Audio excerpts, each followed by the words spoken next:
Okay, everybody that's viewing this, this is Odam Publishing's Laruna Age of Kingdoms board game. We have ported the game, as we had stated, into Tabletop Simulator so that we can have a little bit of a playthrough, showcase how the game works, what the assets look like, have a little fun, hopefully give everybody an insight into just how this is going to be when it gets to your actual table. We're really excited about it. We have to get a good feel for how the actual simulator that we're using works. So we've been experimenting a little bit with it, and we think we've got under good control, and we should be able to pretty faithfully walk through a short version of the game. This version we're going to play is set for a short game, which is a 10-turn game. Normal settings would probably be 15 or above if people were interested in long play. And hopefully have a little bit of fun and get to see what's going on. We've each selected our own kingdoms and our own archetypes, set up the board, completed the entire game setup with the exception of the very opening move of drawing a world event card, which James Corvus is actually going to do for us. And so you're introduced to everyone. Why don't we do that before we begin play? James, you could say hi. Hey everyone. Today I'll be playing a Megalindir, and who is ruling the kingdoms of the Highlands.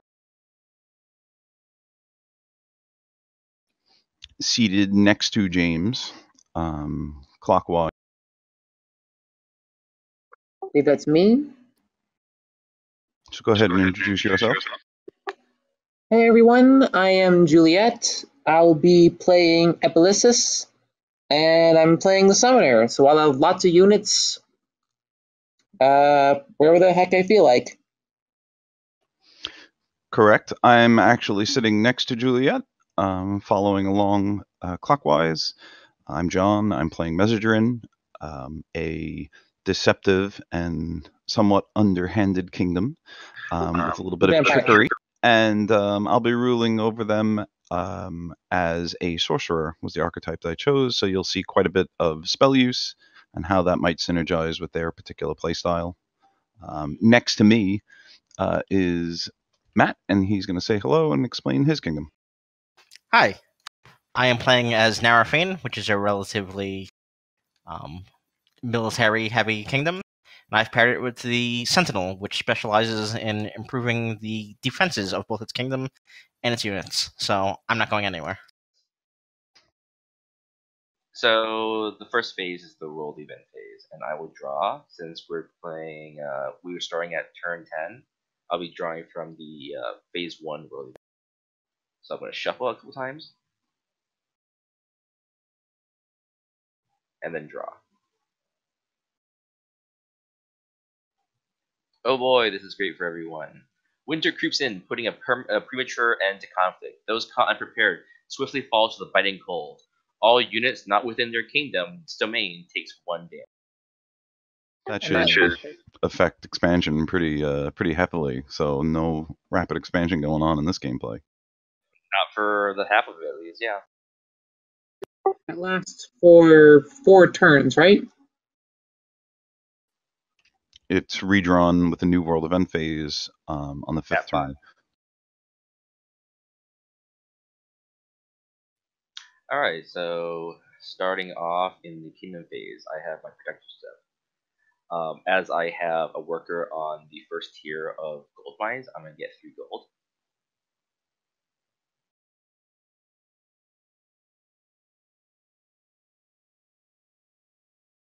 I'm going to get 3 food.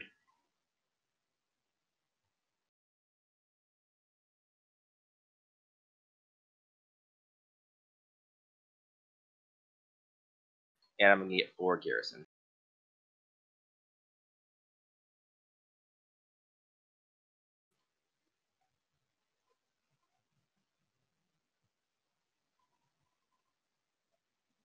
Okay, the next thing, I also generate 1 mana for my unworked type, and 1 command for my unworked.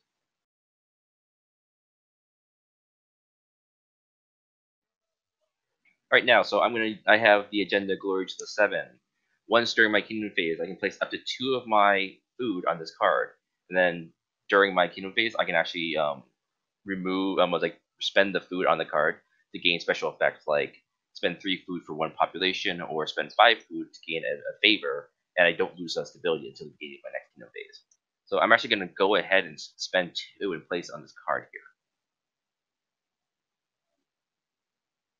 And then I'm also going to take my garrison, and it's going to just start reinforcing the highlands.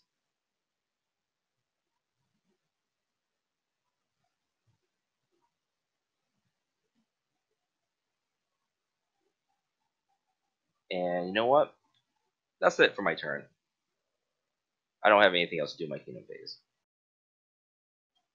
So now it is over to me. All right. So one other question: kingdom cards. How many can we play a turn, or is there any limit? Just one. All right, cool. Well, this is going to be risky, but it'll be fun. So let's do that. First, let's get all my.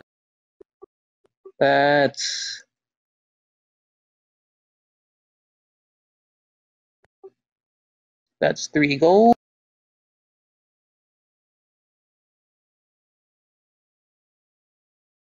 I can't actually grab things and talk at the same time.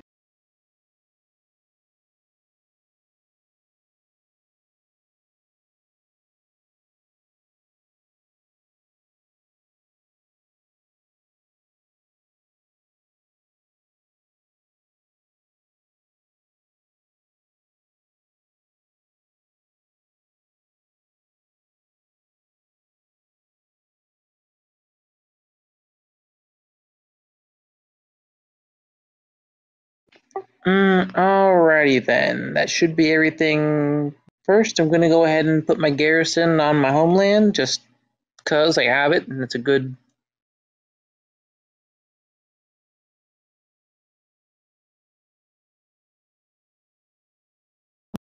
Next, I'm going to play a spell card.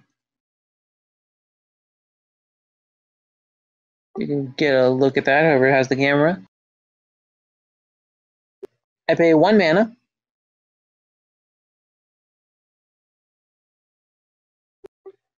And in so doing, I am capable of summoning an elemental.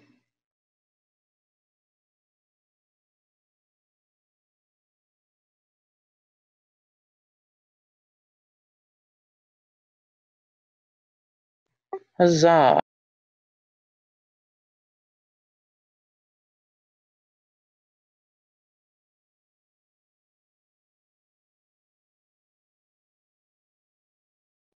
I'm also going to go ahead and pay 3 food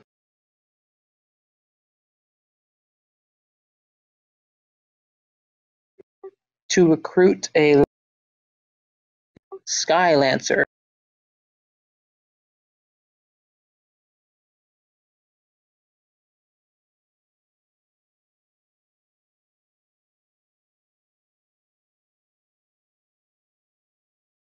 Alright.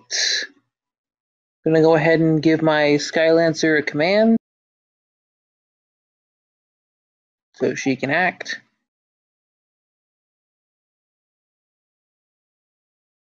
As a little bit of detail while Jules is doing that, the way the command functions, just for those of you that aren't familiar, command is assigned to units that you control, and that allows you to then utilize that unit when the appropriate time comes up. So units that are recruited and have a command cost but do not have command tokens cannot actively be used during the map phase when the units would normally take their actions. Militia, you'll note, require no command to act, but kingdom units and most other units in the game do require some kind of command, and so she's preemptively putting command into this particular unit to make sure that when the time comes, it will actually have orders to execute. Alright, well I'm gonna play Servants of the Elder God. Whoever wants to look at that. For the next 3 turns, I am unaffected by the current world event, so I will not suffer any such winters, and I can expand all I want. Correct, and that's an interesting point that brings something to light almost immediately. Kingdom actions are specific to the kingdom that's being played. Epelesis, in this case, has access to that card exclusively because it's Epelesis. And so that's a unique benefit of playing that particular kingdom that's not afforded to anyone else. This is a great example of how that card allows Epelesis to exploit windows of opportunity that other kingdoms simply don't have. For the rest of us, expansion is going to be difficult and costly because of the damage that's going to frequently be done to units. But here, Epelesis is almost immediately out of the gate, slipped that issue and is going to enjoy a freedom that no one else has. In my mind, that puts a nice big bullseye on Epelesis' player and makes sure that everyone knows that they're already in an advantageous position. What everyone chooses to do is a different story. If you think you can challenge the harsh winters, then come at me. He can do that, and he is movement of 2. Actually, if y'all will know, my current agenda says that I get favor the first time in a round one of my units is killed outside of my domain. So and I get my recruitment costs back. So even if someone does decide to start killing my dudes, they get refunded, and it helps put me ahead. Right. Now, this is another thing that's worth explaining for those that are viewing. Agendas are also kingdom specific, and they are selected at the beginning of play and then alterable throughout play when the kingdom phase is going on. The agenda gives you strategic advantages. In this case, like Jules is explaining, for Epelesis, the particular agenda that she's running allows her to gain victory credit, favor in this case, every time a unit is killed outside of their domain. So those roaming about in other spaces, should they be killed by enemies or by other circumstances, she's gaining favor by doing so. A very shrewd play in conjunction with what's going on. She can ignore the winter, but those that go to challenge her to oppose the problem are feeding into her hand, so to speak. Now, each kingdom does have 3 agendas, and they allow different styles of play and different mechanisms to generate victory points. So in this particular case, well played, and I'm sure that will come up throughout most of the early play of this game. You will see the other kingdoms and how they respond with their agenda selections as well. Winter winds up killing my units? It's still favor, right? That is correct. It doesn't specify how the unit dies, just that it dies. All right. I believe that's it. Okay, then I will start my my turn. For my kingdom phase, my workers were assigned to mana, command, and garrison. So I'm depending on the passive generation of the other categories. So we'll start with gold, which is a very weak trait of Mesodrin. I only collect 1 passively, so I'll do that.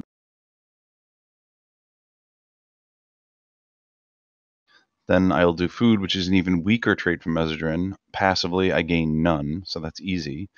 And then mana, I have a worker working for 4.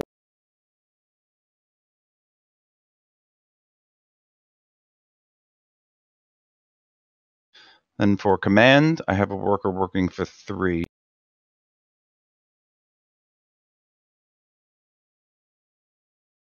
And then for garrison, I have a worker there for 4 pieces.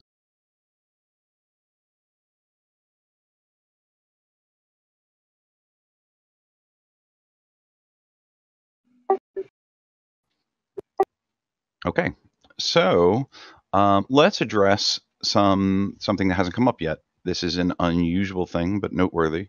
When you choose your ruler, each ruler has specific traits that define them and change the way your gameplay goes. I am actually playing, as I mentioned earlier, a sorcerer. And the sorcerer has a particular trait that allows them to basically recoup mana when they use it to kill off units. That's not relevant at the moment, but what is that you also choose a virtue for your ruler. Now, as a sorcerer, I had a choice of 3 different virtue cards. These are singular use, very powerful cards that will alter your gameplay substantially. For the sorcerer, there were 3 choices, but of them, I chose one that I could play immediately at the start of the game and gives me a tactical advantage towards this type of gameplay. And that card was, let's see if I can put it out into play so you guys can see it. There we are. So if you mouse over it, it's called Eldritch Nexus.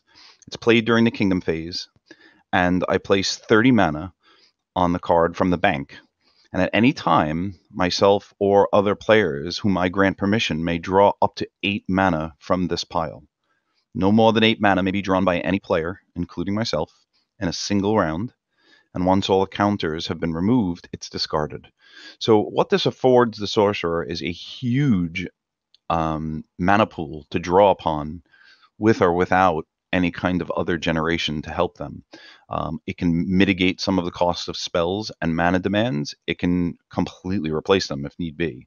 But it also affords me the idea of making allies with other players as is necessary to help fuel their magic should they decide to cast something that's going to benefit me.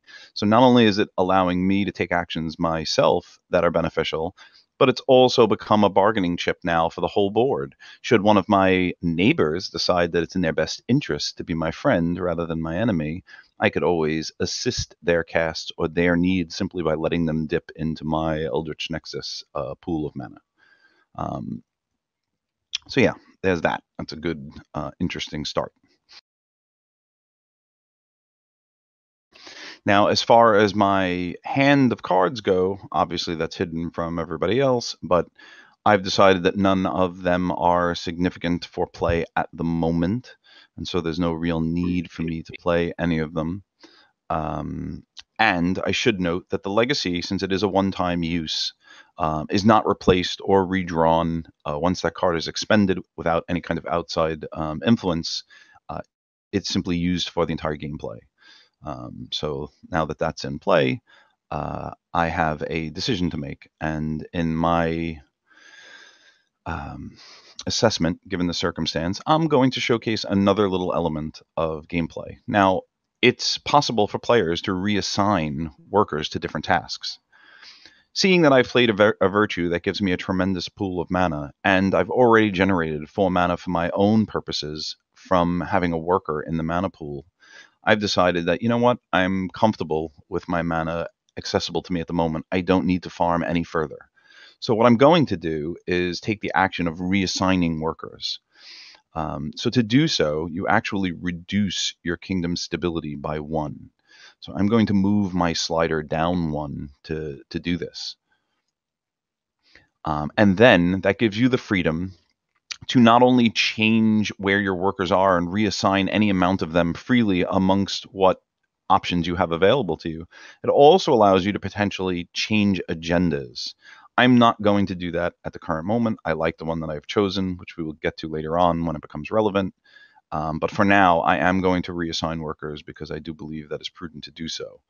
I'm going to move the mana worker over to food, and I'm going to move the garrison worker over to gold. Okay, so a small fee and a small price to pay, but a noteworthy one that it's not done freely normally, and there is a cost because as stability drops, your options of what tiles you'll have the ability to work will also be affected. Yeah, and that's pretty much what's going on from my turn. The only other option I would have had to do is for recruiting units, which I didn't recruit. I didn't draw any food, so I cannot recruit any of my shadow priests. And the Furies require even more food, so I cannot recruit any of them either. So that's not an option either. And that's pretty much everything that I wanted to take care of for the Kingdom phase. So I believe I'm going to pass the buck on to Matt. Alrighty, so I have a worker on Golden Mine 1, so I'm going to take 3 gold. I also have a worker on Farms 1, so that'll give me 4 food.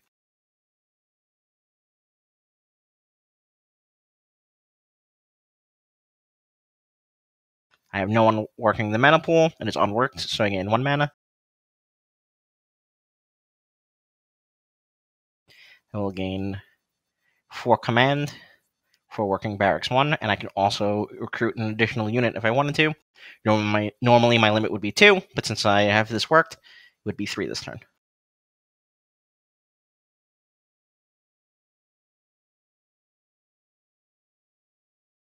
And finally, 1 unworked garrison.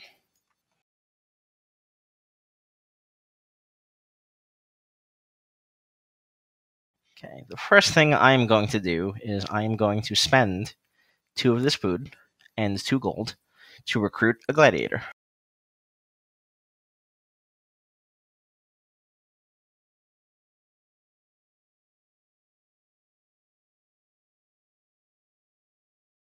So that allows me to take my gladiator mini and put it in my kingdom space.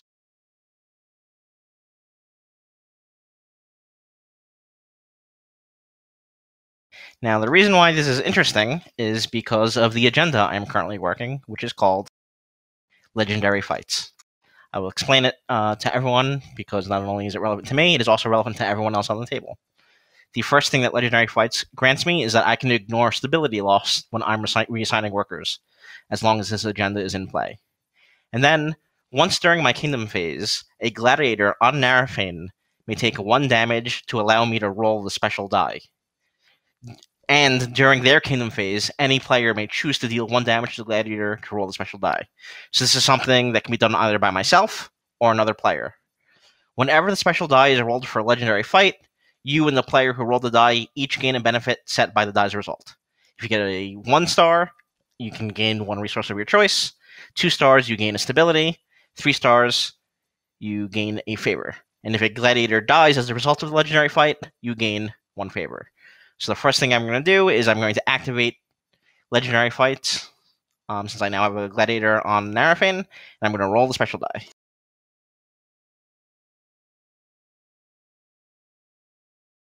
I got 1 star, so that means I gain 1 resource of my choice. That resource is going to be gold.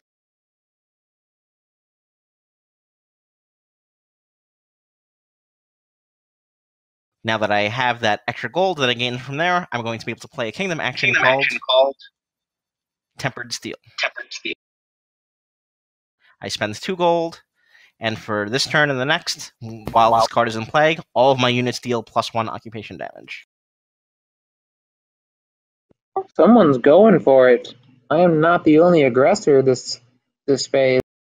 Certainly not. This is a very aggressive, classic, opening for Narafane. And it does further demonstrate not only shrewd play on Matt's part, but the difference between the style of kingdoms.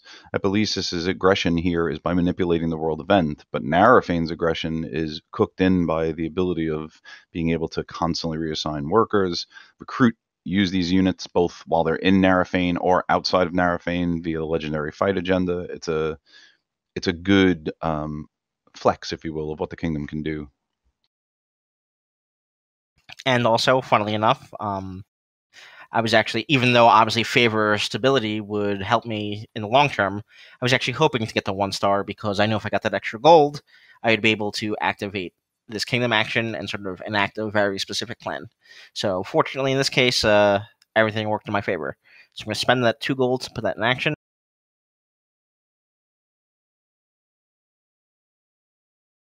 And finally, the last thing I'm going to do is take 1 command and place it on my gladiator. Alright, so top of the map phase. As I'm first player, I will be going first and activating my units 1 at a time. All units have a move and an action. I can choose to move my units up to their movement value, and then perform an action such as attack, or in this case, I'm actually going to activate my militia, and then move him to explore the port, which will let me draw a tile from the island deck. And I will get the Elmelki Tribes, which lets me generate 1 resource of anything during my protection. And then, because I took an action, my turn and that unit's activation now ends. I'm going to activate this Highland Militia, and I'm actually going to walk over here, and I'm going to draw another one.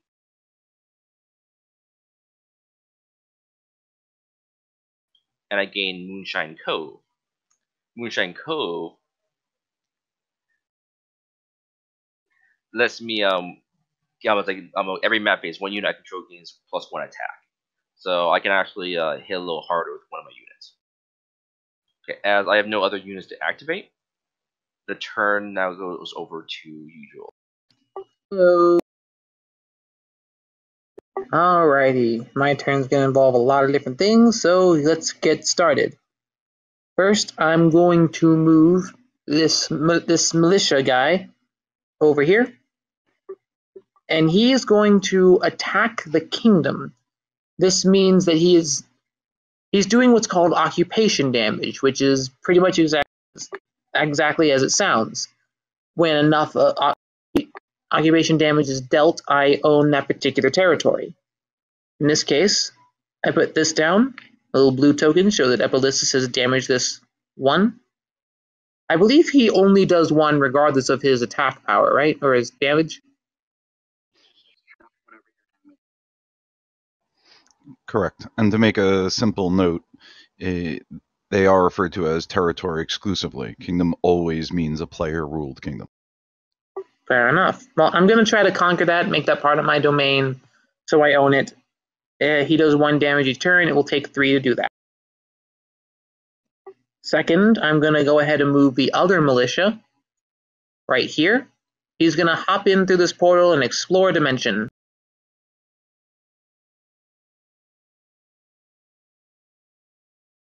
So if we look over here, the dimension,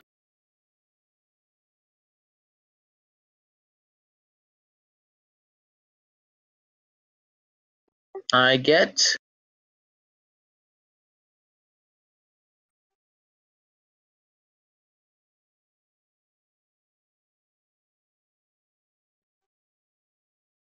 where'd my dimension go?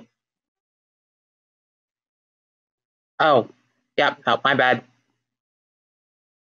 But yeah, I get the Shadows and Flame dimension. That nets me 1 extra command per turn. Now, lastly, my Elemental and my Skylancer both have a move of 2. Yeah, move of 2, damage of 1, so they're both going to move over here. Actually, I was supposed to do them 1 at a time, but they're both going to move over here and do occupation damage to that.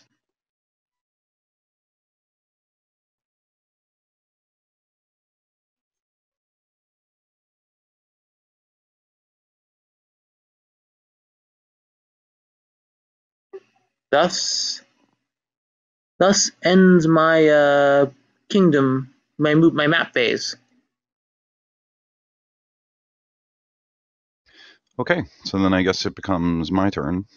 And I currently only have 2 militia out. They don't require command, obviously, to execute orders. And so I'm going to move the first militia here to Faranok, and the next militia down below.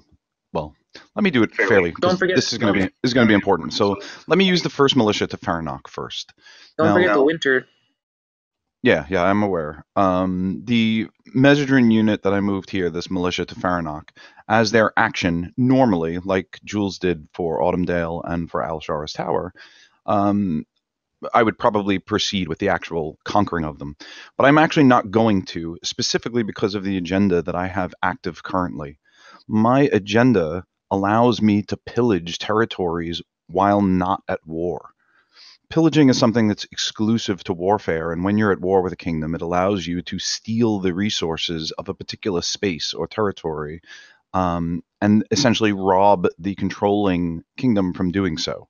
But because of this agenda, it allows me to pillage a territory that's neutral and not controlled by someone else, which is the case here for Faranok. So, Wicked Agendas specifically states you may pillage uncontrolled territories for their yield. Each map phase, whenever you pillage, you gain 1 population. So this is important because it allows Mesodrin to grow their population in an unconventional way, while also taking the yield of a territory, which is normally, like I had said earlier, only accessible during actual warfare. You cannot gain more than 2 population in this manner per round, so there is a limit to how much growth you can do with this. And once per round, you may lose 1 population to gain favor. So it gives me, in this case, the opportunity to not only grow this way, but also sacrifice population in an effort to generate victory points, favor. So having said that, Poor Faranokians. Yes, the bloodthirsty Mesdrin militia are going to feast upon the Faranok natives, and they're going to pillage the territory. So if someone would be so kind as to take a pillage token and put it on Faranok for me, that'll denote that it has been pillaged. And what it'll do is give me its actual yield, which in this case is 1 mana and 1 food, which is really good because I need the food. Does a kingdom ever become unpillaged, or is it ruined forever? Of course it does. They restore at the start of the world event phase. Gotcha. Now, the other thing that it also did was give me population, which I didn't have any before. So I'm going to move my token on my population meter over here. And that would be it for that militia's action. And then I'm going to do something very similar with my other militia, but to Windborn instead of Faranok. So in this case, I'll pillage Windborn. You'll put a pillage token here to show that it's been pillaged, as James was so kind to do. He moved the 2 gold from the yield for me. And then he also moved the population over 1. So now I'm at 2 population. But because of this, the territories were pillaged and not occupied, like what Jules had done to their those 2 territories, the Tower and to Autumn Dale. And those are my only 2 units, so that would be the entirety of my map phase. For my first action, I'm going to take my Gladiator. I'm going to move it to Nevalon. And similar to Epilesis, I'm going to deal occupation damage. Now, my Gladiator normally deals a damage of 2, but due to my Kingdom action card that I played, Tempered Steel, it deals +1 occupation damage, which means it deals 3. So normally I would deal 1, 2, 3 damage to it, filling in the track. Since you have 3, it flips over to your control, so a couple of things happen. 1, I'll put a Kingdom Cube here.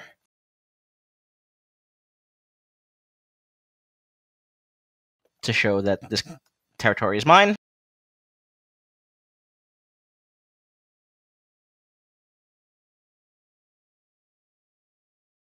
I will go into the territory tiles bag, and I will grab Nevalon for myself.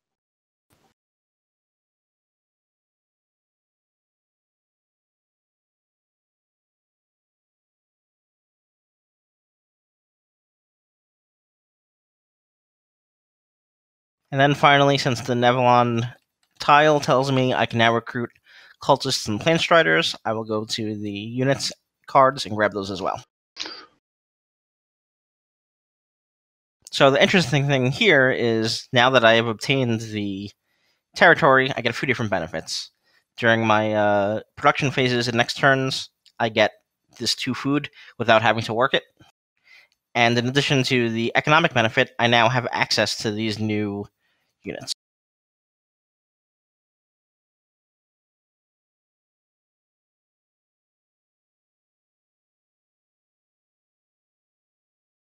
So if I wanted to, I could recruit the cultist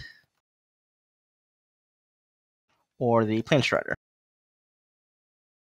So since he was activated, I'm going to take this command off the card and return it to the bank.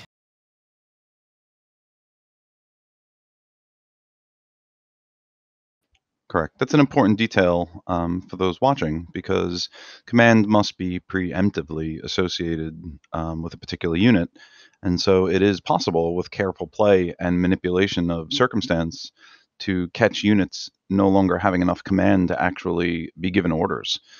So it is important to carefully track when you're giving command to units and when they're actually using it. And then finally, I will take my 2 militia. Well, I'll do them one at a time. 1 Smooth Shield would normally do 1 damage. Instead, it will do 2. I'll do likewise with this. It would normally do 1 damage. Instead, it does 2 because of my Kingdom action. So Mule Shield is now also mine, so I'll repeat the same process.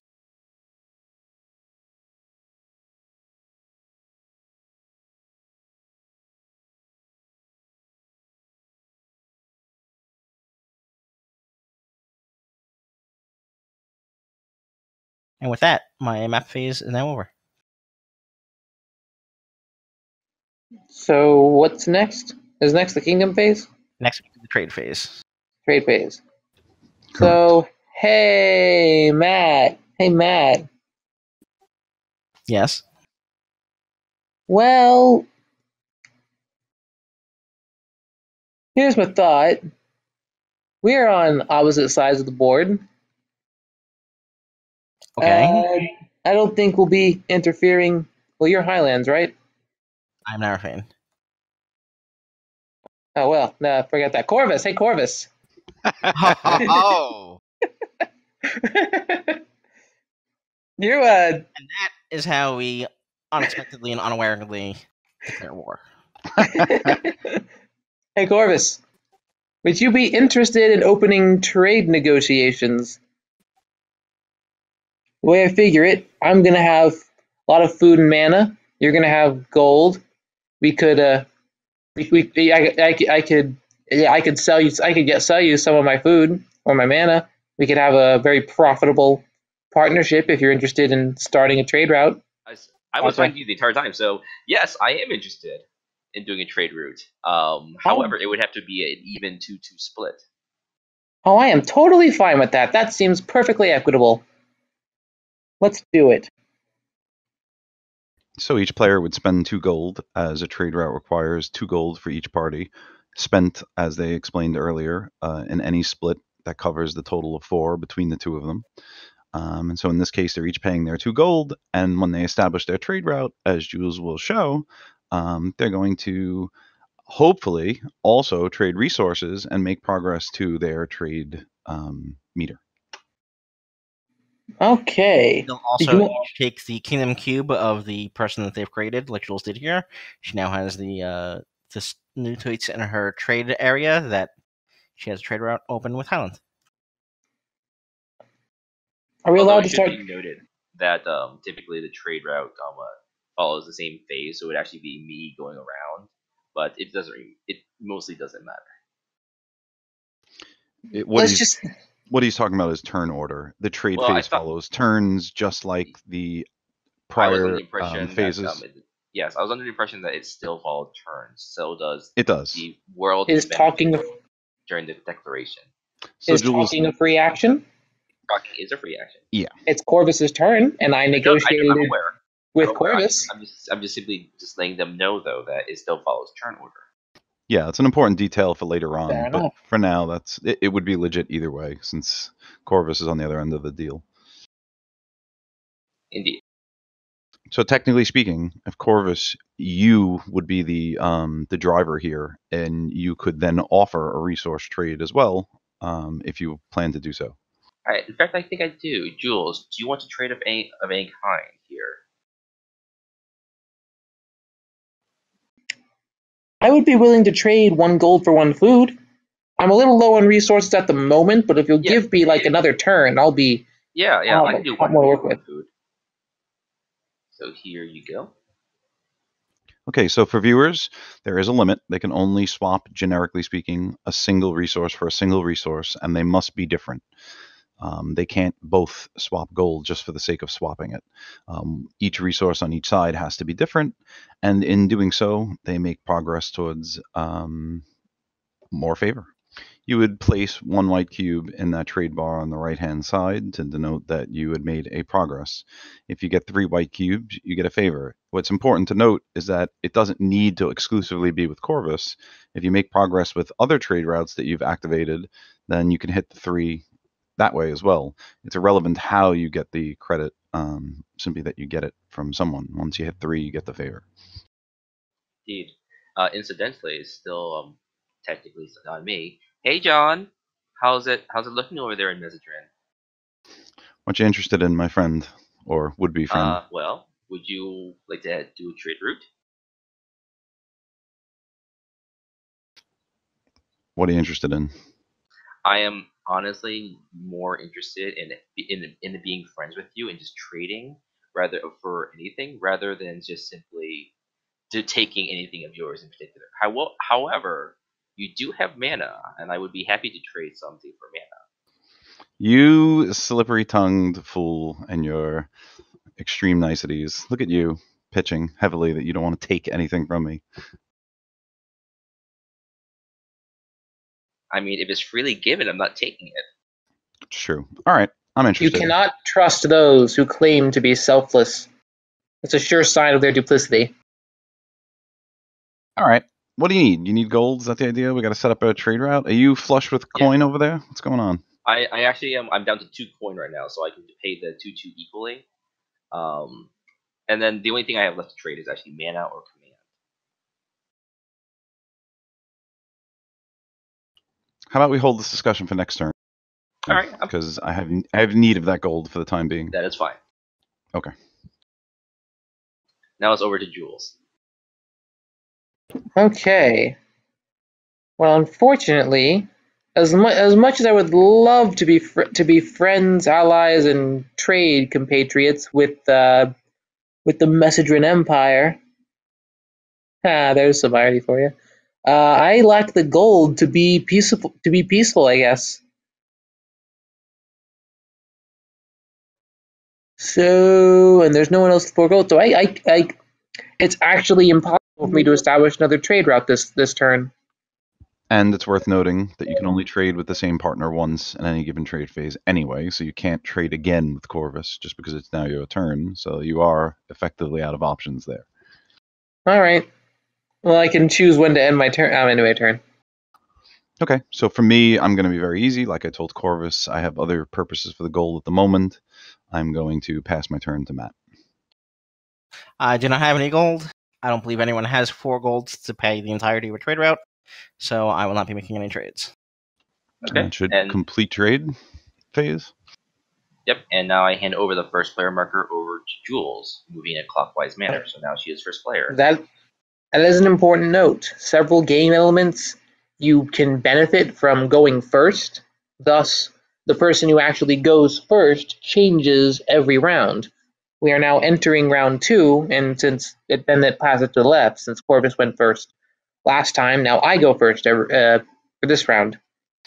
True. And the first thing that we have to note is that the timeline will progress 1 turn. We're one turn closer to the apocalypse, if you will.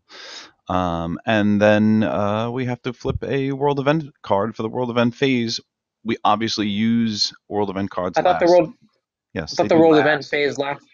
So in this case, it would take the same effect that's been going on since the beginning of the game. We'll still have the harsh winter. We don't actively draw a new one until the notation on turn 5. But it is worth noting that there are certain world event cards that may force a particular event or some kind of resource managed exchange. Anything that could transpire during the world event phase would be handled here. So you would refer to the current card if it's not changed and check if there's something that's worth noting. And that is the case here. The winter is going to have an effect in the game right now. So I'll let the first player address all of that. Since Jules, you're first, why don't you explain what's going to go on with the world event?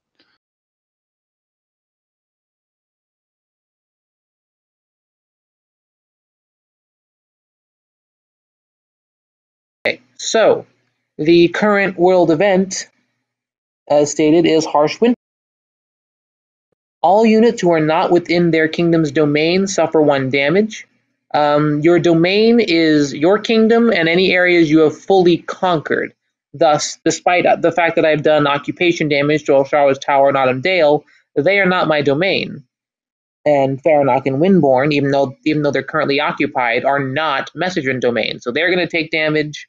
The Gladiator over on Nevalon's going to take damage, and He most certainly will not. He will not. On last turn, I was able to take over Nevalon and Mulchil. As such, all of my units are now in my domain. I am mistaken. Okay, so Matt's safe, but I believe the Highlands, the Highland Militia both take damage. And as previously established, I have played the Servant of the Elder Gods, so I get to ignore the effects of the winter. However, I do have to remove 1 duration token from this card. It will not last forever. So I get 2 more turns of special winter magic. Yes, I also removed a duration token from the world event, and I'm going to remove 1 from my my kingdom action as well. Because during the world event phase, that's one of the things that you do is everyone removes all of the durations. That way you can easily keep track of what effects are in place and which ones are expiring. So I believe that is all of the universal board stuff resolved. We moved the tracker forward by one? Yeah, we did. I did that. So now I Kingdom take my phase. personal kingdom phase. Which means I'm going to get a whole bunch of new resources. Okay. I also get note that because I went to the Shadows and Flame place and conquered that, I get an additional command each turn.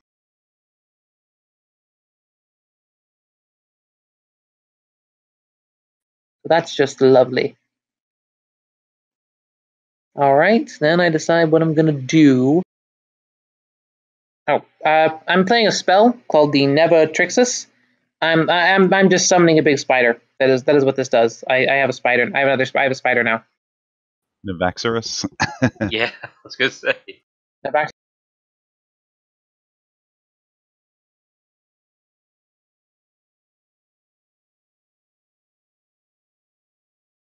Let's see. I will also, since I can, go ahead and recruit a royal guard. So that's going to cost me two food and 1 gold.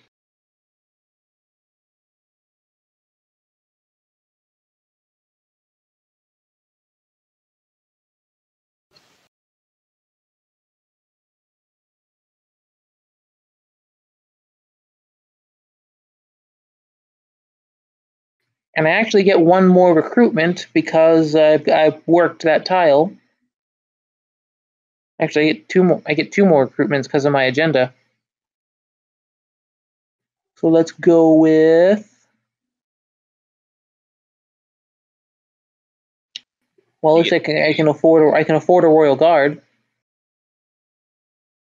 Well, I'm going to go ahead and buy another royal guard.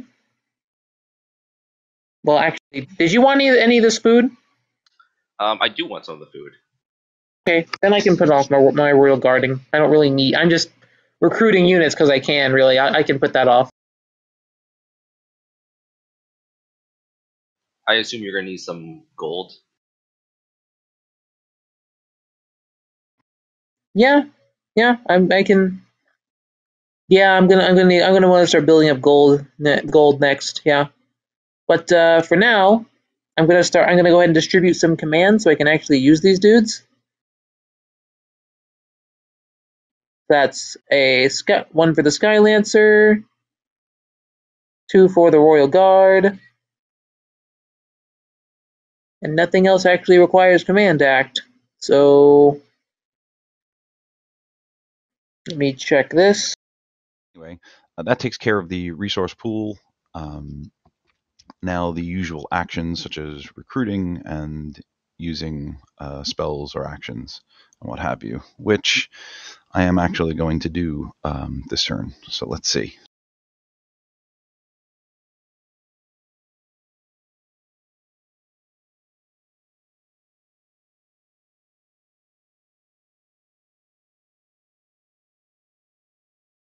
Okay, I am going to spend 3 of the gold that I now have. So I'm going to move the 5 in here and take 2 new pieces out.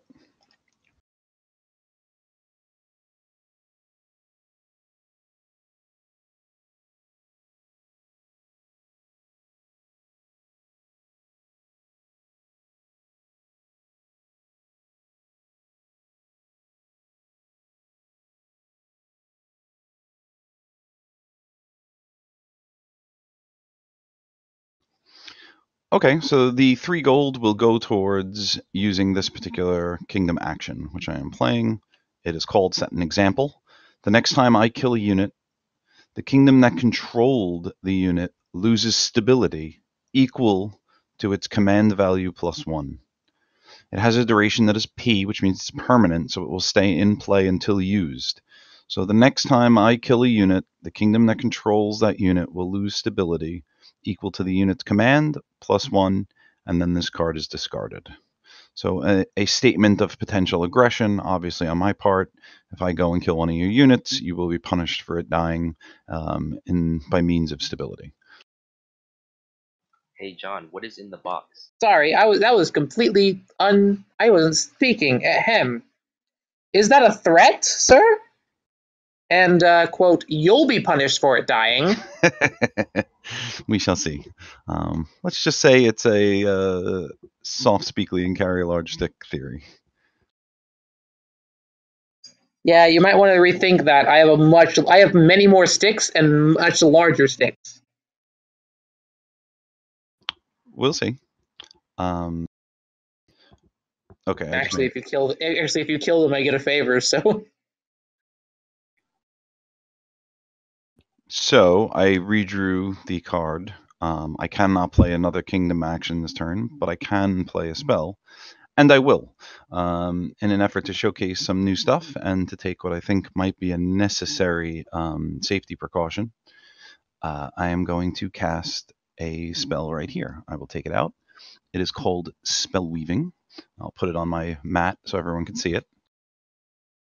And Spell Weaving costs 3 mana, and it says that I may cast 2 additional spells this round. That's important because normally you can only cast 1 in a particular turn. So let me pay for it and spend the 3 mana.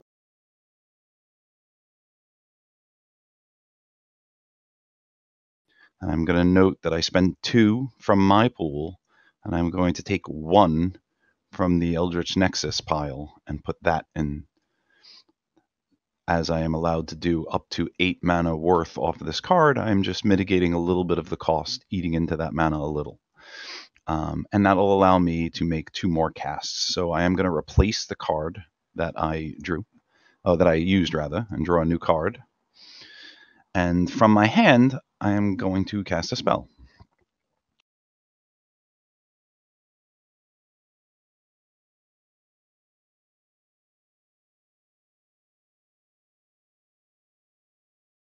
Hey, quick question, if I may, or if I can. Never mind. I'll wait. Okay, so I'm going to cast a spell. I'm going to place it in the open for everyone to see. Over here. As you'll note, this is Aerithurgy. Sorcerer spells are different from any of the other rulers. What the sorcerer spells allow you to do is actually choose different effects. If you read the text on Aerithurgy, it gives you 3 different outcomes and 3 different costs listed next to the mana. The 3 outcomes are Shock, Chain Lightning, and Tempest. Now, Shock allows you to target a unit in your domain or anywhere, and that unit takes 2 damage. Now, it's worth noting that Shock specifically states it has to happen during the Kingdom phase, which is right now. It also states that it has to be in your domain, and if it is, the cost under the 1 star lists 3. Now, it also states that it could be anywhere, which means outside of my domain, but the cost will be 5 for that circumstance. So it is more expensive for a sorcerer to attack units when they're not in the sorcerer's territory. A very important delineation, because reaching across the map to strike out at units is a great advantage that's very, very well exemplified for the sorcerer, but it does have a cost. It can be very mana intensive to constantly be casting spells outside of your territory. The second version of the spell is Chain Lightning. This one allows you to target a unit in your domain, again, same way, or anywhere, again, for a higher mana cost. And that unit takes 2 damage, and 1 unit in the same space also takes 2 damage. Okay? And the third outcome is Tempest. You target a unit, and the unit just loses stability. In this case, 3 stability. So it's very clear that a player playing the sorcerer has a imminent threat looming for anybody that they should have the mana to target.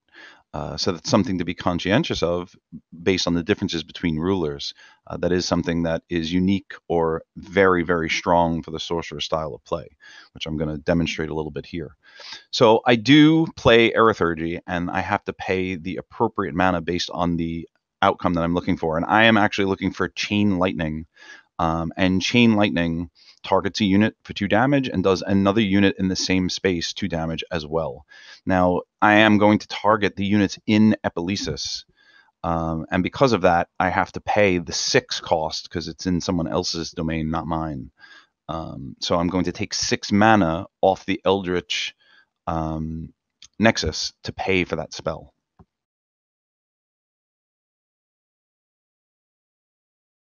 So first I put a 5er in, and then I put a single. So there's the 6. Now I've used 1 from earlier and another 6 from the Nexus just now. So I have used 7 this turn, which is almost at the limit of what the Nexus can afford me. Now what'll happen is Jules' new spider unit will take 2 damage in Vaxorus, and the Royal Guard will also take 2 damage. On my hand, I will draw a new spell card because now I am short 1.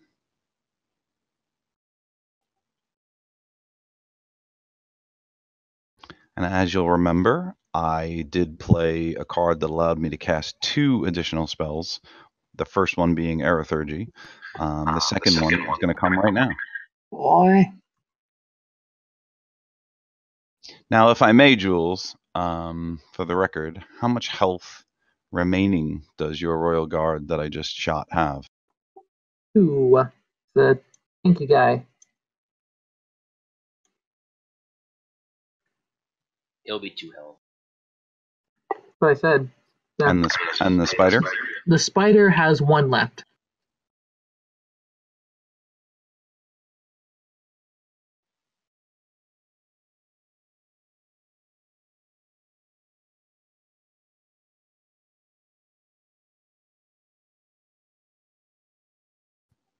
Okay, so I've chosen to cast my next spell is going to be Pyromancy. I'm going to move it into place. You guys can see it right next to Erithurgy.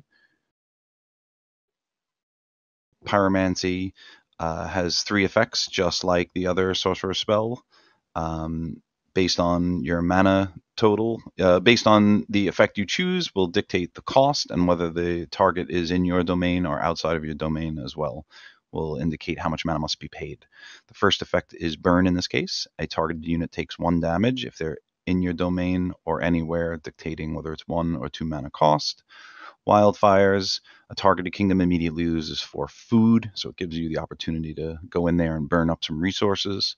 And then there's Explode, a targeted unit in your domain or anywhere, dictating the cost, takes 3 damage, and all units on the same space take 1 damage. Now this is important, and why I pointed out the Eldritch Nexus. In a perfect world, I'd have loved to drop an Explode and land it on Epiclesis and kill both the Royal Guard and the spider as well. But unfortunately, when I do that, it becomes an 8 mana cost spell, and I don't have the access to 8 mana. I have access to 5 because it's in my mana bank, and I also have access to 1 more from the Eldritch Nexus, which is a 6 total. So I could have used Explode in my own domain if it was convenient or available to do so, but it's not. So I can't use that effect towards that end. So instead, what I'm going to do is just spend the 1 on Burn and target 1 unit in Jules' domain. So it'll cost me 2 mana, which I'll take out of my own reserves, and I will deal 1 damage to kill off the spider, since it only has 1 health remaining.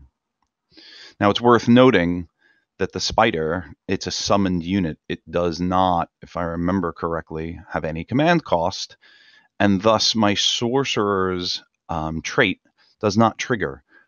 Normally, when a sorcerer kills a unit, it gains 1 mana plus an additional amount equal to their command value. So I will get the 1 mana, but I will not get the extra mana that comes from the unit having command, because the summoned units, despite them, like the spider, being pretty beefy, it doesn't give any extra mana to me. So I would spend the 2 for burn, which would end up only being 1, which James has conveniently done for me. And that would be that. On the subject, as a summoned unit, the spider also does not have any recruitment cost, so my agenda doesn't help me there. However, it is the first unit this round to die, so I believe I gain 1 favor. That is incorrect. It is not an Epilesis unit. Correct. Ah, I see. So you'd have to have killed my Royal Guard for that to count. Right. And so for viewers, to be very clear about this, Jules' agenda specifies that when an Epilesis unit, and that's specifically a unit that Epilesis allows them to recruit, which in this case is a Skylord or a Royal Guard, neither of which did I actually kill, so that wouldn't apply here. Okay, so I would like to point out that the next time I kill a unit, according to set an example, that kingdom loses the unit loses an amount of stability equal to its command value +1. Now, like we had just said, the summoned unit that I've unfortunately killed for Jules does not have a command value, so they would only use 1 stability because of this. So Jules has to give up a stability, and I would discard this Kingdom Action card because it is now fulfilled.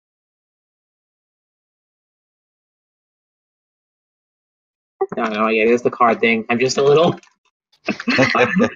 I blew up your units to set an example that we can't peacefully coexist. Apparently not. Now, in that takes care of all Kingdom Actions and spells for me, but I'm oddly enough not finished yet. Because I don't have other beefy units on the board, I think it might be time to get some of that into play.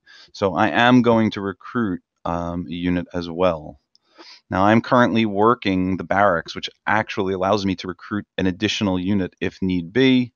I'm going to first recruit one of these here Furies, which have a cost of 2 food and 1 gold.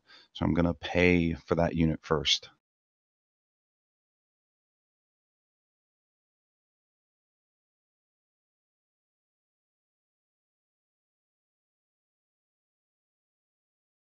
I place it in Mesidrin because it is a kingdom unit and they always appear in your kingdom when you recruit them without some kind of card changing that. So I place the Fury here to note that it's in play. Now I can recruit another unit if I should choose to do so, and I will.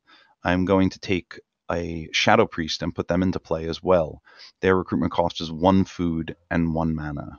So I'll pay for that now and then put it into play.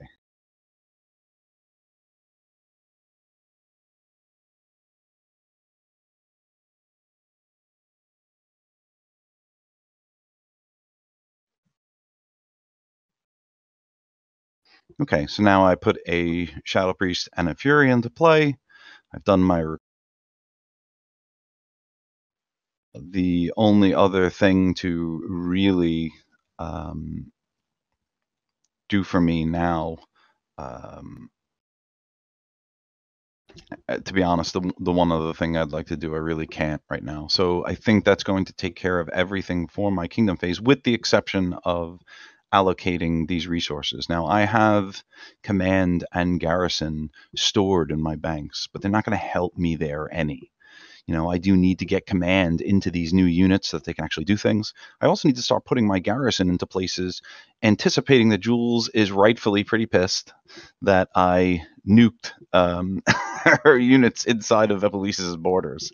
So I might have kicked the hornet's nest here. And anticipating a problem, it would be wise to move some of these resources and put them to use. So I am going to do that. The Furies are a 2 command unit, and the Shadow Priests are a 1 command unit. So I will need 3 command to give them each their appropriate values, and I am going to do that now. So I'm going to exchange my 5 spot for some pieces, and then put the appropriate command into play.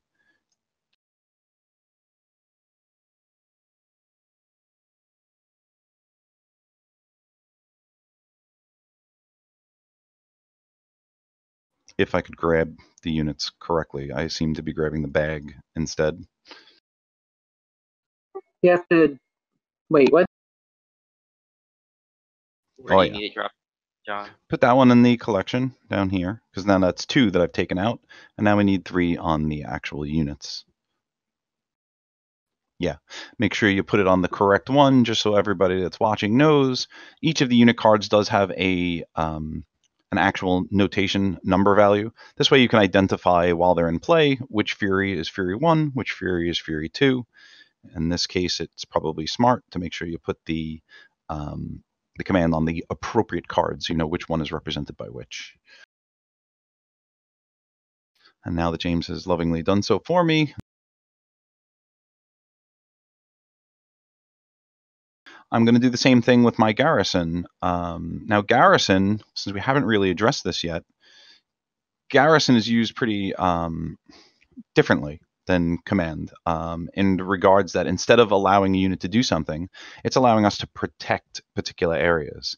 Now, Messedrin is woefully lacking in dominated stuff. I don't have any territories, so I don't have any reason to move command to territories because I don't have any. But Messedrin itself can also be protected with command tokens, and these tokens will act as a sort of shield that prevent a would-be aggressor from conquering that land. And since I've obviously made Epelesis angry, I want to take the right precautions to make sure that Messedrin is properly defended. Now, I'm sitting on 5. You have invoked our righteous sense of justice. Yes. So I would pay the 5 and move them into the bank, and James has again helpfully put all of the tokens into their appropriate slots. Now you will notice that there are 5 pieces on Messedrin. All of the kingdoms have 5 slots for garrison, and you may freely during your turn move garrison tokens into those slots, and they will represent a protection layer for you. Now the territories, they only have 3 slots available to them, so it's a little more difficult to load them up with defenses normally. What will happen in the future is, should Epelesis be so ballsy to do so and actually try to invade Messedrin, I think it would be a terrible idea personally, but if they should try to do so, when they try to deal occupation damage to Messedrin to take the kingdom over, or sack it as we call it, they would have to first eat through some of the shielding. And it does become more difficult and more expensive to replace garrison when you are aggressively being countered. But we'll address that if the time should come up. For now, it's 5 extra reasons why Epelesis should not bother trying to cross the Messedrin border. And that should complete my turn. Now that I've done everything that I needed to, I could pass it on to Matt. Okay, so I will get 3 gold.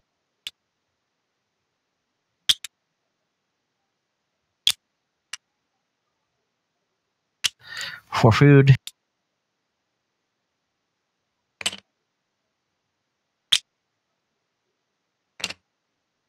One mana for command.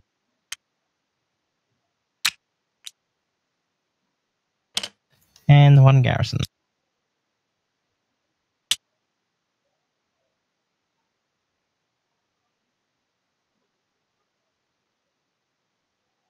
Hey, Messedrin. Seen a lot of trading going on this map. Yes. Would you? I don't want us to fall behind in the trade wars. So I even have 3 gold. I'll do you a 3-1 if we trade next turn. The ever-thirsty people of Messedrin are intrigued by said offer. Okay, I will keep my gold available to myself. Islands. The lines have been drawn in the sand. Okay, so for one of my actions, I'm actually going to take an action that we haven't seen before. My 2 kingdom actions, while useful, I don't think are going to come into play right now. So I'm actually going to choose to draw a new one. So I'm going to draw from my deck. And then I'm going to have to discard back down to 2 immediately. Since I'm drawing a new kingdom action, I will not actually be able to play one this turn. This is being done in lieu of playing a kingdom action.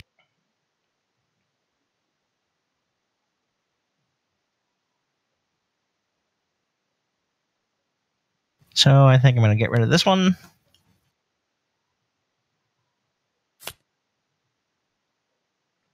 It was just keeping you honest, Jules.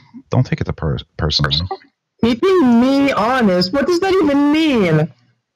I made a spider and a nice little guard, and you're like, I don't electrocute them. What did I do that would promote dishonesty?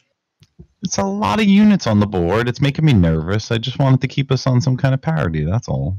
This way, Well, I can then honor make your your. own units. I can, but I can zap some of yours. I just have a lot of pets.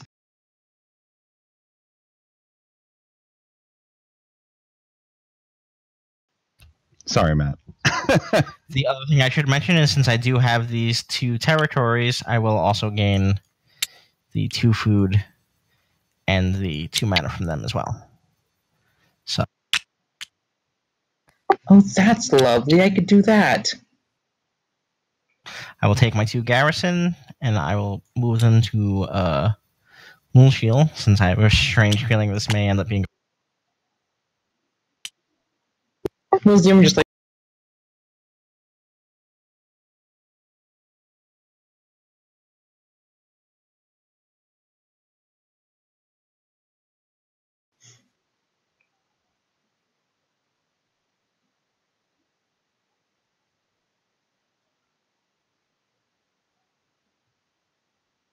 Never mind that Narafane is quietly taking over the entire west side of the world. I will place 1. Hey, we negotiated in the very beginning who was going to get what land. We divided it evenly. I didn't touch your land. You roasted my people. That's Technically, you guys never talked about not attacking each other's units. I'll keep that in mind. I also pointed out that all agreements are verbal agreements are non-binding, and it's Mesdrin. Like that was my subtle hint to you, and whether or not you listen to me doesn't matter. It was just a demonstration of what I'm capable of. Now, can we let Matt finish taking over the rest of the world out from under James's nose and go back about a bit? So Sure. We'll just go about it. It's just the next thing I do not have the ability to strike at him right now. That's all. So the next thing I'm going to do is I'm actually going to spend the 2 food to recruit a cult.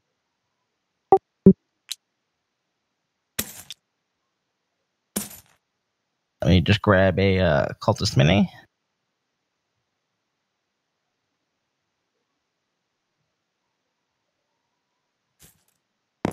And since the cultist comes from Nevalon, he gets recruited directly into that. So now that I've played that 1 food, I'm going to... Actually, and now I'm going to look at the cultist special trait here, and it says sacrifice. At any time, you may destroy this unit to reduce the mana cost of a spell or unit recruitment by 5. So I'm going to sacrifice this poor cultist. We thank you for your service. And I'm going to use that to reduce the recruitment cost of a catapult by 5, making it free. Oh my, the war machine is a Narafane unit. It gets put in Narafane. And something I should note too is you may notice that the base of the catapult is a little bit bigger. There are some units that are bigger than others, and that can be important because if units can't get into a space, you're able to block out other units' movement in that way. So the catapult has a couple of different purposes when it comes to. So that was 2 recruitment.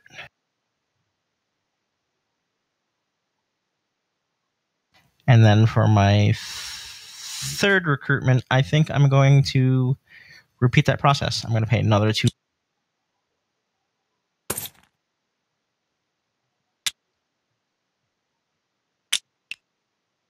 To recruit the cultist, I'm going to immediately sack it, and I'm going to put out another gladiator.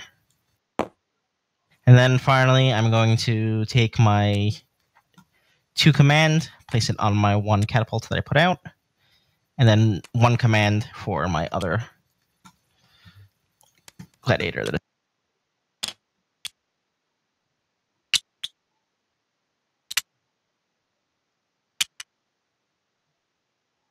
And since I now have a gladiator in Narafane, I'm eligible to use my agenda. Legendary fight. So I'm going to go ahead and give the special die. Carp, I forgot to do that. That is 2, so I gain 1 stability. You couldn't have done it because he didn't have a gladiator in there until just now.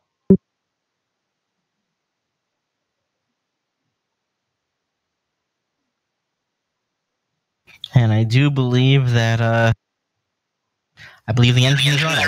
So I think I'll stop here. I'm going to generate 1 mana.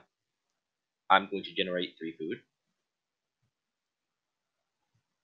And then I'm going to generate 3 gold, putting me up to 6 there. I'm going to generate 4 garrison. And now, because I have the Elmelki's tribes, I can gain 1 more resource of anything I want, and that thing I want.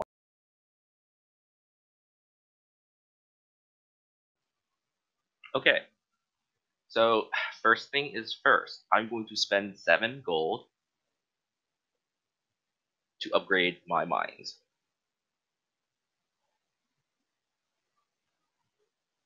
The next thing I'm going to do is I'm going to play a kingdom action card called Devotion. I'm going to gain 1 gold and 1 food for every 3 workers I have. Sorry, for every worker I have, so it's going to be 3 total.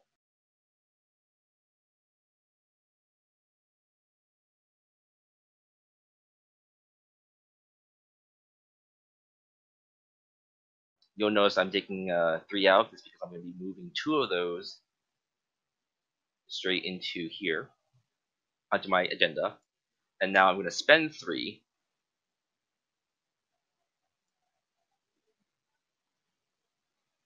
to gain 1.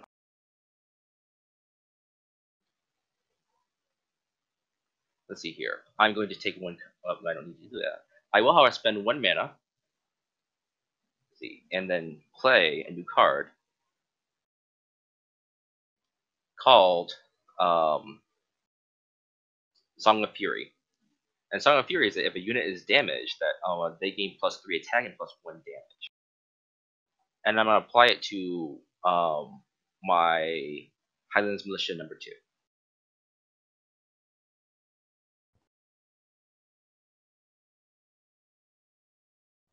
Why don't you?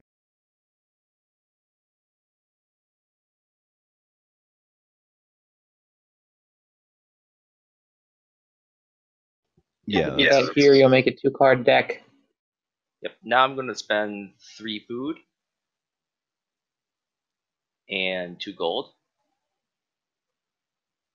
to recruit a cavalry. And then I'm going to take 1 of my garrison tokens and put it onto my Highlands to fully maximize it. And lastly, I am going to reorganize my government and thus my workers. I'll lose 1 stability for it.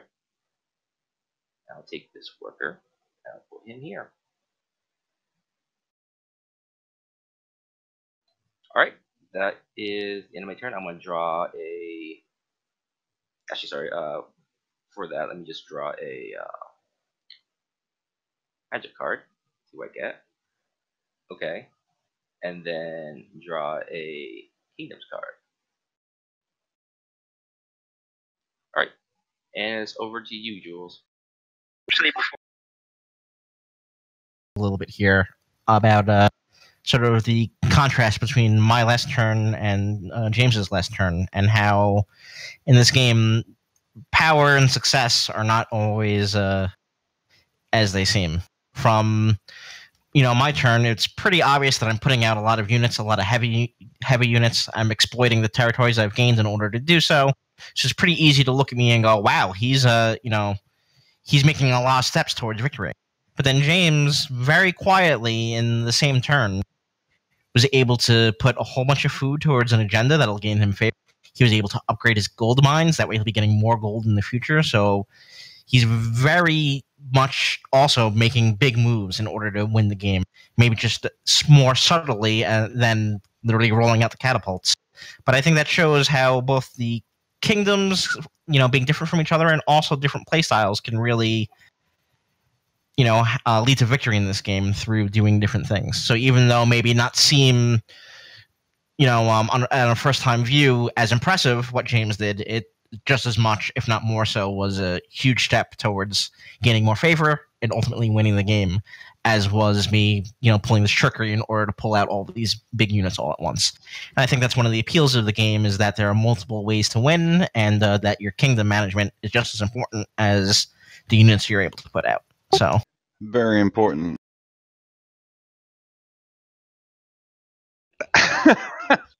Yeah, I was gonna thank you for calling me out there like that. It's important. It is important to Thank you note for the viewers. I mean, James, what you did is really clever, but it is showcasing that the important thing about the game, like Matt's getting at, is not martial prowess. It's favor. At the end of the day, Age of Kingdoms is a game to accrue the most favor over your other competitors, and only one kingdom can win. So in theory, if Highland is quietly accruing favor because of the mechanisms at its disposal, even if it never participated in violence the entire game, if it comes out with the highest favor total, it wins. And it's that simple.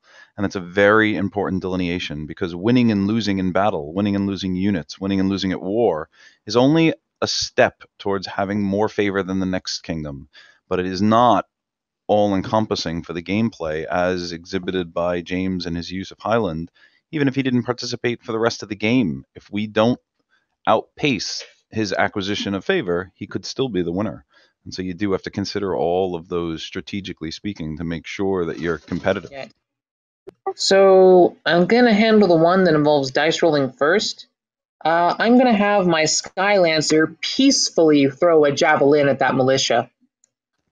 Let me just clearly state that this is a very poor idea, as we will have to wage war with Matt. And if you attack me, instead of waging war with Matt, I'll be waging war with you. So what you're saying is I should allow you to fireball and chain lightning me without reproach for threat that you might fireball and chain lightning me. Just saying that it was necessary for my playthrough to do such a... I mean, maybe for the demonstration, but it was not a necessary strategic decision. I was not coming after you. Do what you will with it, winged ones. I'm just letting you know. That's the thing. Part of me says I don't want to go to war. Part of me says you started this already. I can't let you bully me into submission like that. So yeah, no, I'm going to show you that we Epilyssus bite back.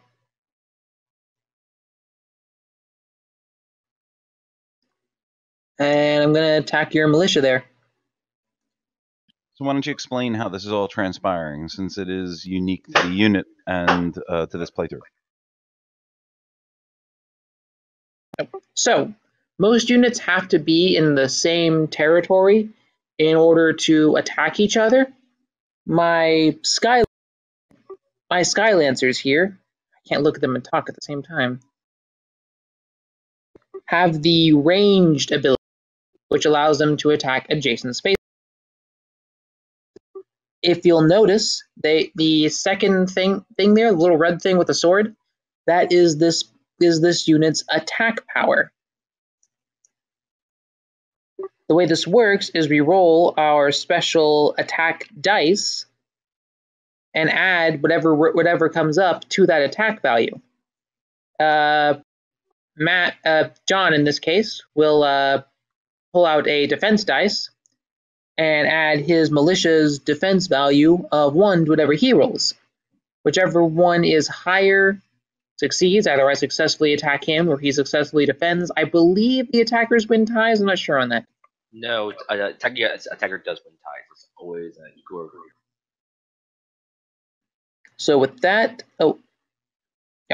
also a unit has this thing called Javelin, which means she will deal an extra damage. Not that it'll matter, he only has 1 health left, but deal an extra damage should she successfully. So let's roll some dice.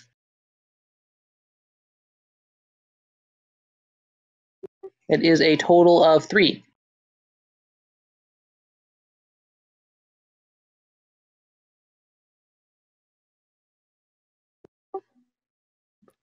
Ju- Okay, so attackers win ties, so that militia is dealt 1 damage and it is killed. Ooh. It's actually dealt 2 damage. Oh, 2 damage. The Skylancer can no longer is acted. It's also important to note that units have a intrinsic command value, and that also dictates the cost of using them for actions. So if you use a Skylancer, the Skylancer has a 1 command value. That means it takes 1 command to use it. But for the case with the Royal Guard, you will use both commands because it is a 2 command unit when that Royal Guard takes an action. So I just wanted to point that out for anybody that's following along. On that note, I'm going to have my Elemental attack Alshara's Tower, which straight up deals 1 damage. And that allows me to conquer Alshara's Tower. Thus,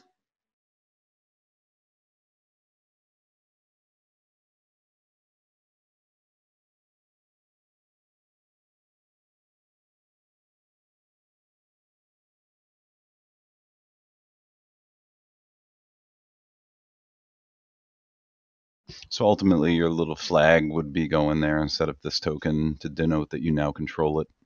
right? It was a backer reward. They got these cool little flags. Now I need to go pick up the tower.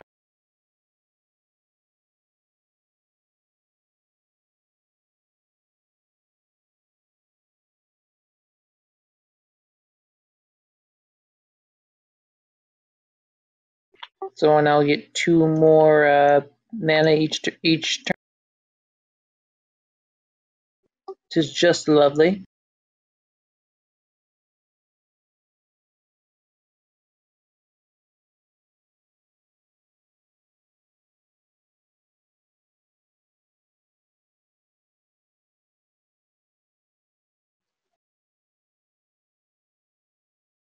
I can also now recruit the tower men.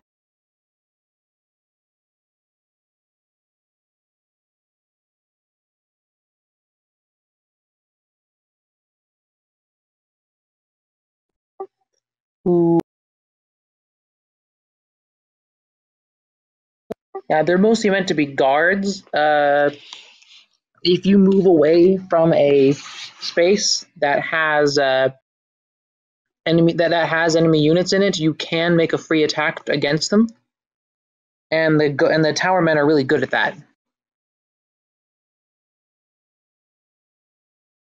Yes, they call those ambush attacks.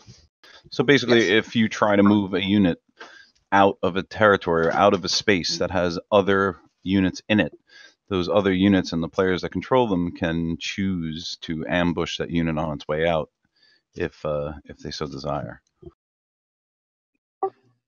Now I'm going to have my militia over here attack Odam Dale.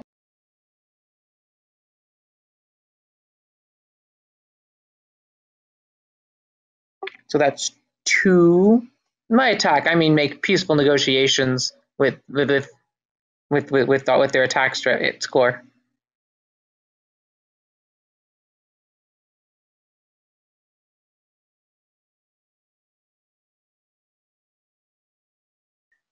I'm gonna have this militia cop into another dimension, have an unrelated adventure.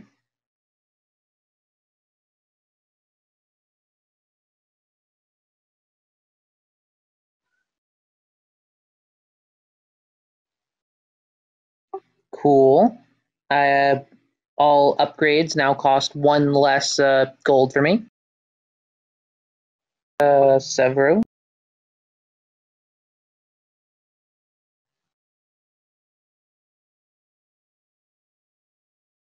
Now what to do with this Royal Guard? I'm really not sure. I don't really want to leap headlong into battle with him. I've made my point already.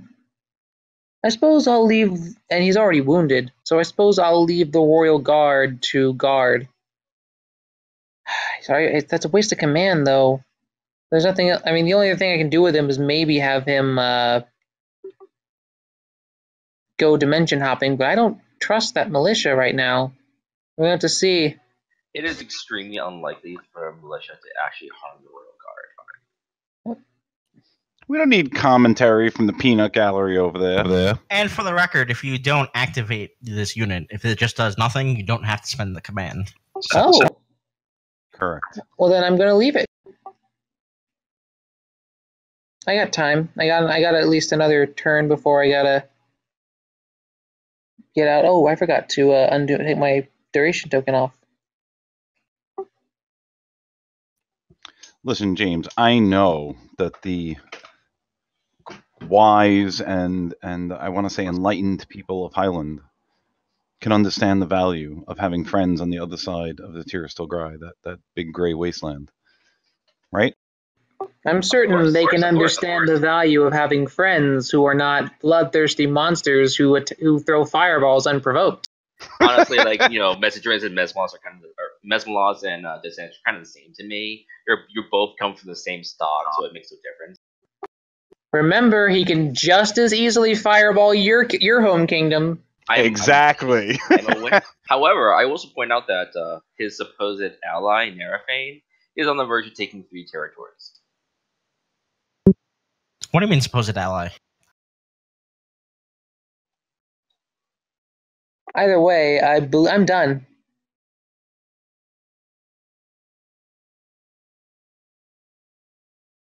I will not accept any argument that claims I was the aggressor here. So this means your map phase is finished. Is that what you're telling me? Yes. Okay. Then that means it's my turn to activate a unit.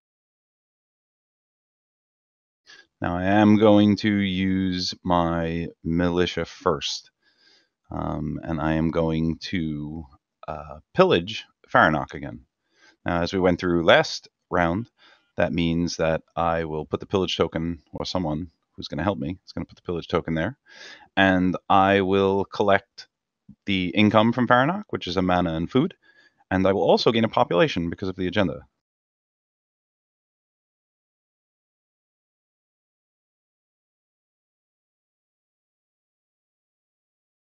James, did you put that there, this mana like this? I wasn't watching. Why do we keep messing with each other's stuff? Yeah, Makes it confusing. It's true. And the food came from... Was this here, or did you put this here, I just James? put it there. Okay. And I moved your population up. I assume so. I just wanted to make sure. Okay, and then the population moved up. Now, that's important because this third population node enables me to have another worker, which gives me a economic advantage. And it's important to note, even though it's tipping my hand a little bit, that while I didn't get the land that Narafane has obviously taken over, and I certainly don't have the units that Epelesis commands, and I also don't have the infrastructure in the same way that Highland is commanding, I have gotten another worker, and so that gives me yield from a different source and a little more versatility maybe than any of the options that each of them are playing through might have. Now, whether or not that's a better advantage or a worse one, that's what the game is trying to decide here as we, do battle. But it is important to note that I've lost by losing that one particular militia, and I've conceded a lot of ground in a lot of ways here, but I've also accomplished something that's valuable. So I'm going to take another worker token. You've conceded a little more than justice.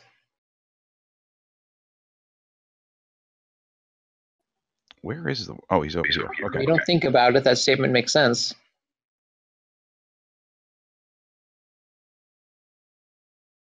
I'm going to place that worker in the mana, because obviously sorcerers go through quite a bit of mana. And now I'm going to move on to the next unit. I used the militia, which required no command on my part. Then I'm going to go to the Shadow Priest. I'm going to use this unit here.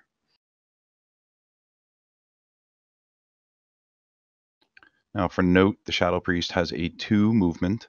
It is a ranged unit, so it can also attack outside of its own space.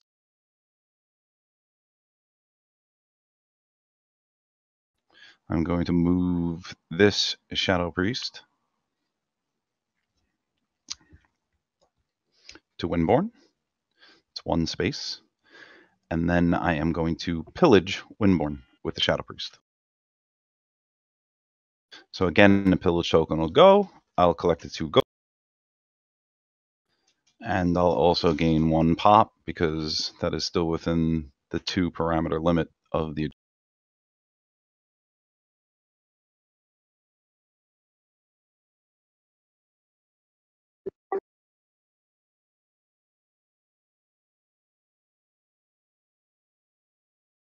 I will also clumsily make a mess of my tokens.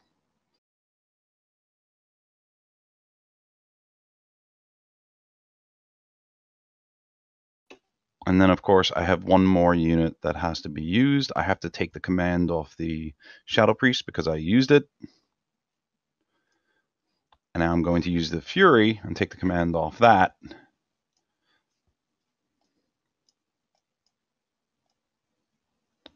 So as anyone watching can see, I'm just a clicking klutz over here. It's a disaster. So let me move this Fury unit. Now the Fury unit has a movement of 3. It's a highly mobile unit. So that gives me the ability to kind of sneak in and out of places as necessary. But I'm not looking to really go far. So I'm actually just going to move it over to Windborn with the Priest. And this time I'm actually going to deal occupation damage to Windborn. Since it can't be pillaged again, no territory can be pillaged more than once the token is there. The prudent thing here, in my opinion, is to try and start doing a little occupation damage so I can eventually claim some land of my own. Now the Fury has a 2 damage score, so it's going to put 2 occupation damage. I'm going to move my Shadow Priest so it's out of the way, and then I'll move the tokens to denote the 2 occupation damage that was dealt.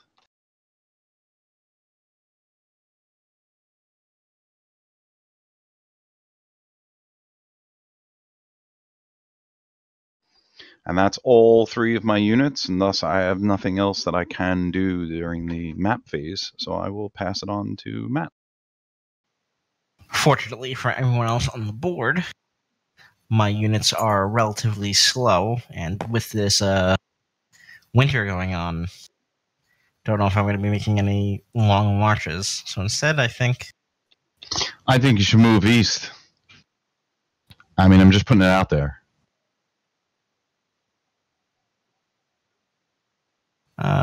I'll go with my 1 gladiator. Move him back to Narafane.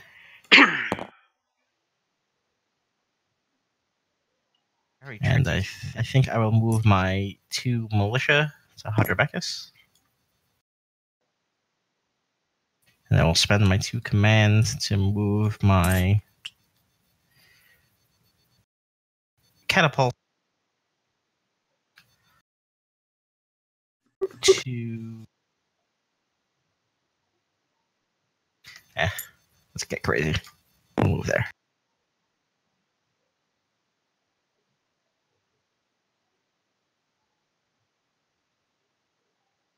Okay. Alright, is that it? Yes, I think I'm done with my map phase.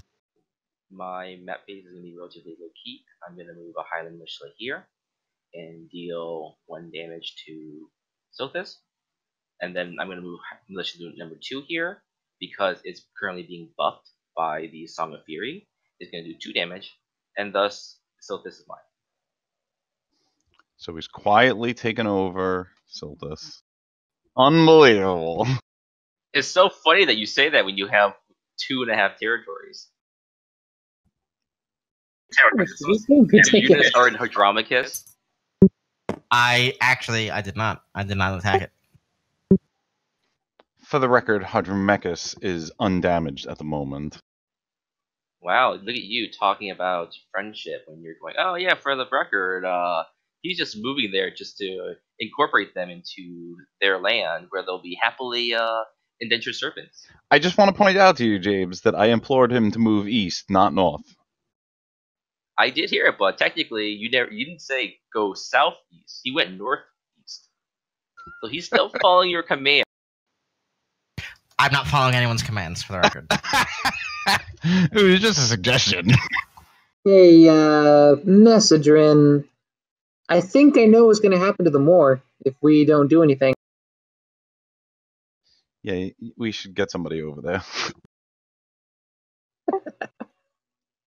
How about we peacefully both send a unit over there to fight off the invaders and then leave peacefully?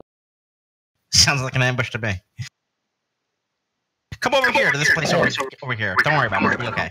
Can you choose not to take an ambush if you don't want to? Yes. It's completely elective.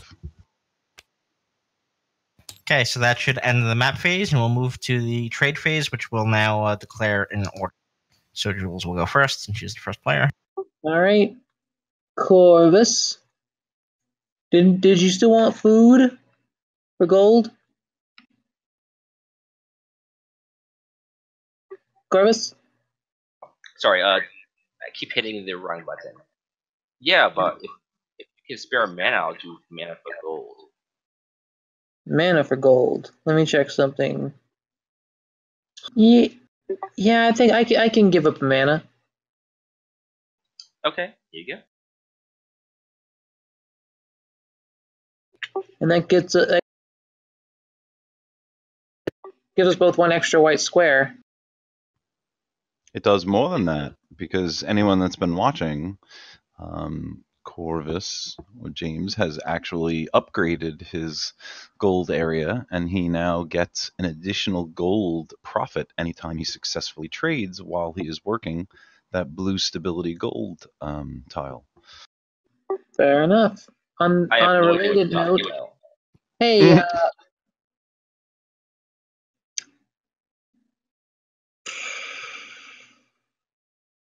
yeah, I can afford to do that. Hey, Narafane, would you be interested in a trade agreement With who? with me? I can't offer trade agreements for other people. I don't think. Would you like a trade agreement with Messenger? No. Yes, you would. Yes, you would. Would you be interested in a trade agreement? I don't know. You got a couple of territories. You got some dimensions. So do you. You got a lot of units. We're like two peas in a pod. Yeah, I want my own pod. Oh, man. There's so many peas. The descendants have been spurned by the people of Narafan. I did illusion sword trade with Messedrin earlier. Since I'm fine, upstanding people. Alright, I'm done. Alright, for my turn, I'm going to extend the option for trade to Narafane, because I was serious. You want to do a 2 and 2? Yeah, that seems fair. Okay. Unless you have an extra gold, there is something I can do with that 2 spot if you don't need the gold. I have the extra gold, but I may have to dip into your Nexus.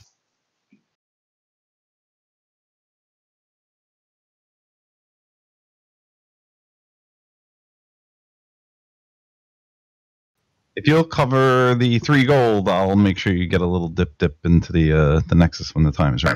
Let's do it.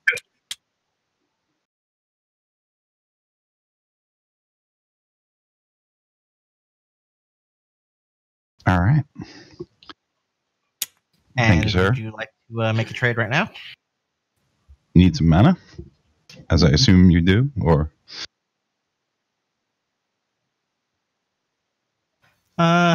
This will actually be a little bit backwards, but how do you feel about a food for gold? You giving the food? Oh no, you need the gold. You said, right?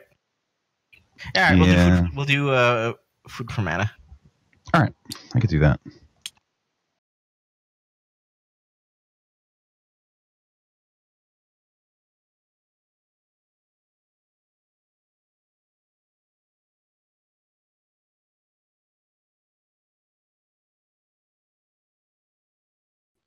Okay, that worked for me. I don't have.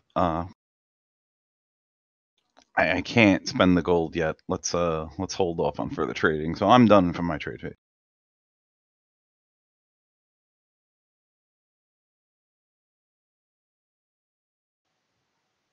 Appalachia, you don't have 4 gold, all right, to establish a trade route with me?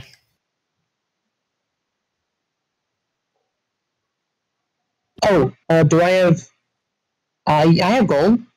I would need you to pay for the whole way, because you took the last one anyway. Well, unfortunately, while the option was there, it has, for the time being, fled. I can't afford it. Okay.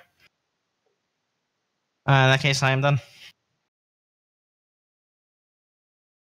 Else can actually initiate trade with me. I am also done. Okay, so that would finish the round. Okay, so that's 2 full rounds. This is a good point to break. We're going to pause from here and then eventually resume and get you guys in the next time with the next 2 or more rounds. It's a good introduction. I hope you guys enjoyed watching what's going on and learning along with us. Obviously, this took a little bit more time because we are explaining everything as we go, but there'll be less of that and more legitimate gameplay and banter as the playthrough continues. So thanks for watching, and hopefully we'll see you again soon.